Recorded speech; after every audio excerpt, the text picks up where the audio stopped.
Alright, today's project is a quick one, and today we are going to be replacing the tensioner pulley on the 92 F-150 with inline 6.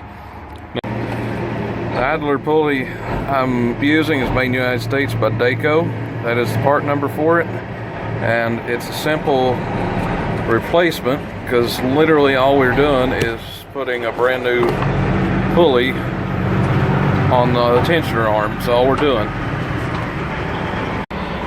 Basically all you got to do is take your 15mm wrench, put it on, and it'll take some oomph because you've been using it to go this way to swing this whole thing out and get leverage on it.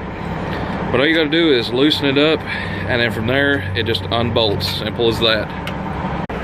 Alright, here's the new pulley, and this is the bolt and washer that you're going to have to take off. Now it will be caved in a tad from the pressure, so bear in mind that the flanged end, this side here, has to go back in like that.